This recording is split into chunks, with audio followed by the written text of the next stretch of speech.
Hey guys, hello everyone and welcome to the channel. So this video is going to be very different from what I usually post on this particular channel. Today I'm going to demonstrate and show you that how actually VSEPR theory works. Theory we have read, theory we have understood. I have made a video also on this long back where I have explained a shortcut trick how to find out the shape of the molecule. The link of that will be there in the I button.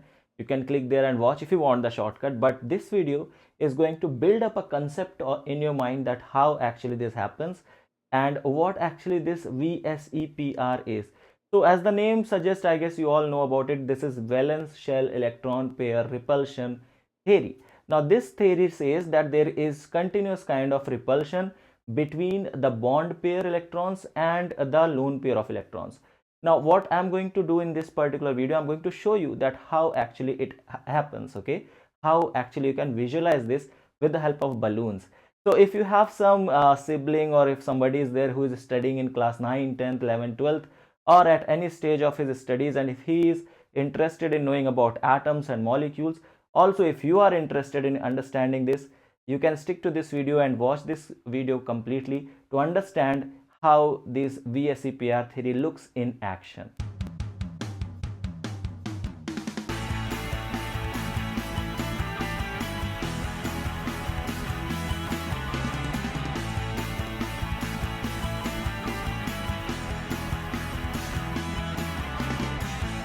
Alright guys, so today I'm going to explain you and I'm going to demonstrate you VSEPR theory with the help of this balloon, okay? So this balloon is going to represent an electron pair where the knot over here is going to represent an atom A and the other side is going to represent an atom B, okay? So this is the electron pair. You can consider it as a bond pair between the two atoms A and B, alright? Now what will happen if I bring up one more bond pair, or if I have to visualize a molecule of type AB2? What is going to be the geometry of it? What is going to be the shape of it, and how it is going to look like? So let's bring one more balloon and see that. Fine. So this is how a molecule is going to look like of type AB2, where at the center you have atom A, here you have atom B, here you have atom C. So this is of type AB2 and you can see that the shape is actually linear. These are the electron pairs of this particular molecule. And an example of this, a basic example of this is BeCl2 molecule, okay? So I'll give you the examples like on this side of the screen, you can see them. So fine, this is how this is going to look like. So I have AB2 type of molecule and the shape is actually linear. The bond angle over here is going to be 180 degree because they are actually linear in shape. So the bond, if you consider them as bonds, so the angle between them is actually 180 degrees, okay? What will happen now if I bring one more balloon or one more bond pair and if I try to attach to this? Let's look upon that. All right, so I have just added one more bond pair to this particular system. Now I have my atom A at this particular center over here, atom B, atom B, and atom B over here. So this particular shape is now looking like trigonal planar. You can see yourself that this is trigonal planar, and the atom A is actually at the center of this, and atom B are on the three ends of these balloons. So three bond pairs are going to arrange themselves in the space so that they have least repulsion, minimum repulsion, and in that case they are going to acquire a shape of trigonal planar geometry, right?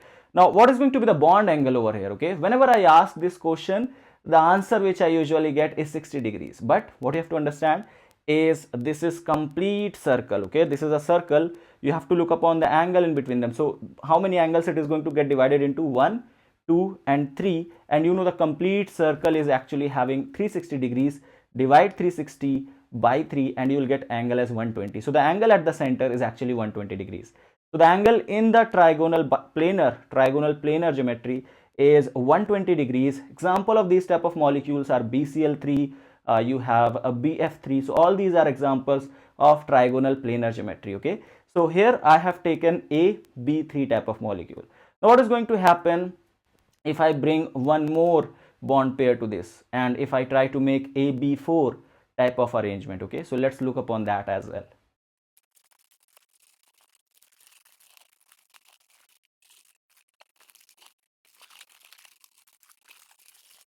All right. Now tell me frankly, when I said that I'm going to attach one more bond pair, I'm going to make it AB4 type, how many of you came with this structure? This looks like a plus sign, right? It looks like as we were having for 3 bond pairs, we were having a trigonal planar. It should be square planar geometry, right? That's what should strike you, and that's what generally comes in mind. Okay, so here I have atom A over here and all these atom B at all the 4 corners, and this arrangement is called as a square planar geometry. The bond angles over here, you can see that if this is a complete circle, so the bond, how many bonds are being divided? So 4 bonds. 360 divided by 4 gives you 90 degree.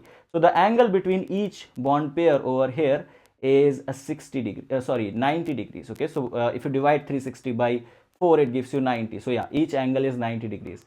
But is this the most stable structure for this molecule? Is this the most stable structure of this arrangement? Fine, let's try to find it out. This structure is going to find that of its own.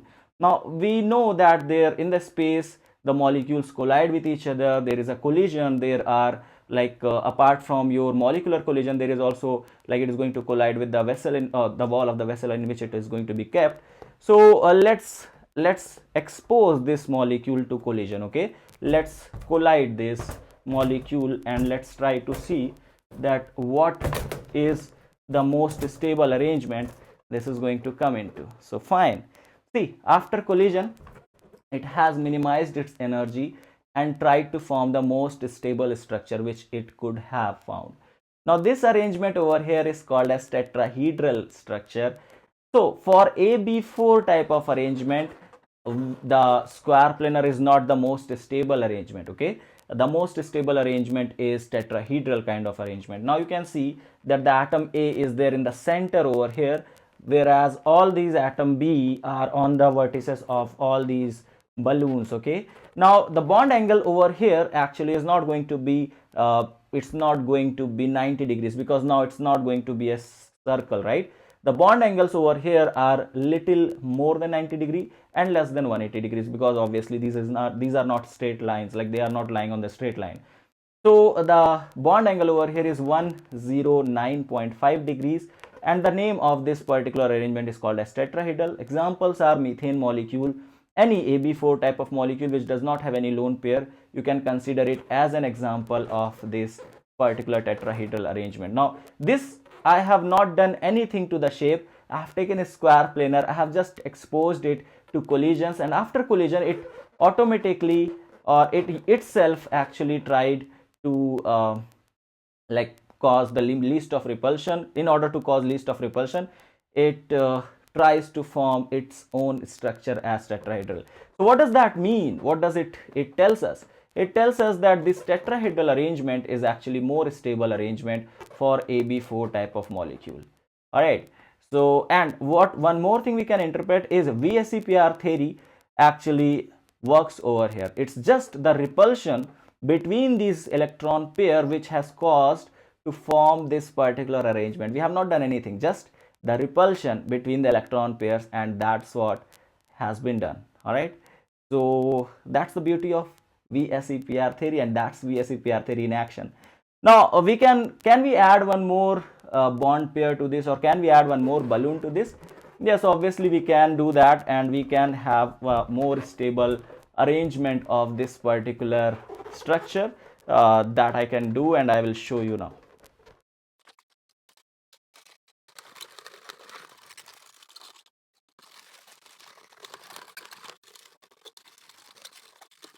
All right, so this arrangement is now where I have made AB5 type of arrangement. Here I have atom A at the center over here in this, and atom B are over here, here, here, here, and here. So this is how this is. Okay, the color code is going to help you to recognize, to understand the difference between them. So you can see you have 3 electron pairs which is shown by the red balloons, and 2 of them which are shown by these orange balloons. So these orange balloons are actually showing you the the axial bonds, and these red balloons are showing you the equatorial bonds. So around the central metal atom A or central atom A, you have two types of bonding. One is equatorial bonding and one is called as your axial bonding. Depending upon the electron densities, depending upon electronegativity, there is a Bent rule also to explain this, that which atom stays where. If you remember Bent rule, just comment that down in the comment section below, that where does the most electronegative atom goes, whether on the equatorial bonds or on the axial bond. Okay, so that's where the Bent rule says. If you don't know about it, you can watch the video. I'll give you the link of that in the I button. So yeah, this is how it is. Okay, so you can see, you can visualize, this is trigonal bipyramidal.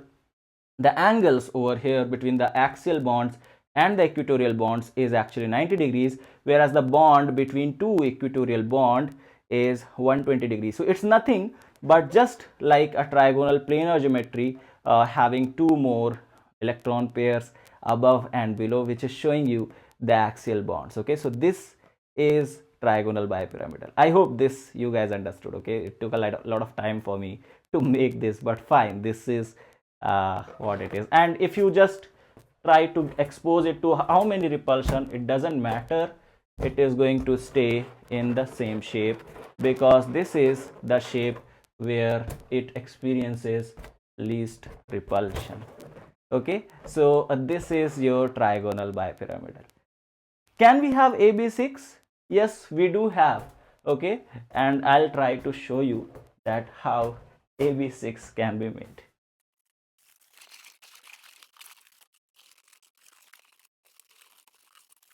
All right, guys, so finally this is also made. This arrangement is actually your octahedral.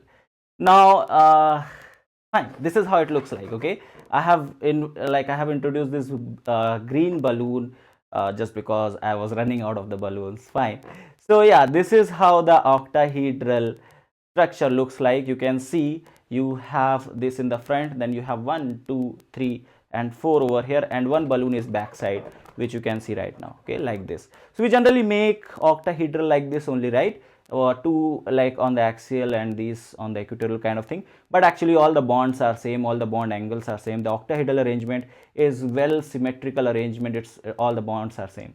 Now you might be thinking why we call it octahedral. Okay, that's also a question, that why we call it octahedral. We have how many how many bond pairs? We have 6 bond pairs. We have 6 AB6 type of arrangement. Then why octahedral? Why not hexahedral? Okay, so the reason is that it has faces. Okay, you can see this is one face, 1 2 and 3. 3 of them are going to make one face of it. Okay, so this is one of the face, and the other face will be on this side. So okay, so you have 1 2 and 3, this is making one face. 1 2 and 3, this is making the second face. 1 2 and 3 on this side is going to make the third face, and if I turn this out, so this is going to make the fourth face. So on the top with this particular thing, you can see there are 1 2 3 and 4 faces. In the same way, I'll have those 4 faces downwards. So how many faces do I have in this shape? I'll have 8 faces, and that 8 faces tells me that this is actually octahedral. So that's why we call it octahedral, not hexahedral. So in case somebody asks you why octahedral is called octahedral, it has 6 bond pairs, or it's like AB6 type of arrangement, why don't we call it hexahedral? You have a proper answer for that now. All right, so this is how octahedral looks like. Now can we go in the reverse direction? I mean, from octahedral back to the trigonal trigonal bipyramidal, and then back to all the arrangements. Is it possible? So yeah, that is also possible. What you have to do is you just have to burst balloons one by one. You have to burst a balloon over here, and that is going to change the arrangement of its own. I'll show you how. All right, let's go in the reverse direction now. We have octahedral geometry, and we'll try to reduce these electron pairs, and we'll try to see that whether the arrangement goes in the opposite direction or not. Okay, and if you are wearing a headphone, it's a warning, the sound of pop is going to come. Also, I'm recording this late in the night, so probably people living just adjacent to my room, they are going to get disturbed, but fine, anything for science, right? and I don't have anything pointed apart from this pen. Okay, so I'm just going to use it. So let's pop one of the balloons. Okay, fine. So that goes like this. So now we have these 5 arrangements. Okay, we have these 5 of them. Let's give them collision. Fine. So this is after collisions, you can see that the octahedral is converted back into trigonal bipyramidal geometry. Okay, so this is TBP arrangement. Let's pop one more balloon from here and see what shape it acquires. All right. Okay, so 3, 2, 1 and go. I tried twice but it didn't got bursted. Now let's see it will burst or not. Okay, fine. So it just got busted, and now you can see the arrangement is tetrahedral, right? So it's all about repulsion over here. It's not about the hybridization. It's not about anything. Hybridization is a concept to understand this. Okay, to explain this thing on paper, hybridization is what that okay, fine, how what is going to be the hybridization, and how like how the energy minimization and other things is going to happen. That's a concept that has been brought on paper to explain this, but in actual, this is the beauty. Okay, see how simply we have just busted 2 of the electron pair and it got converted into a tetrahedral, right? Now can we go back from tetrahedral to trigonal planar? Let's burst this as well. Okay, so 3, 2, 1 and go. All right, so here is your trigonal planar geometry. See, that's science, guys. That's chemistry for you, and that's VSEPR theory in action. I can burst one more of it and I'll get a linear one, but I think you got my point, right? So this was all about this video, guys. Thank you so much for watching this video. I hope the way we understood today VSEPR theory will stay for a longer time in your mind, and probably this is more interactive way of understanding chemistry, right? So that's all from my side for this particular video. Thank you so much for watching this, and if you like this video, give it a like, share it with your friends, and if you want and if you like the content, do subscribe the channel as well. I'll see you guys in the next one. Till then, have a great day. Bye bye.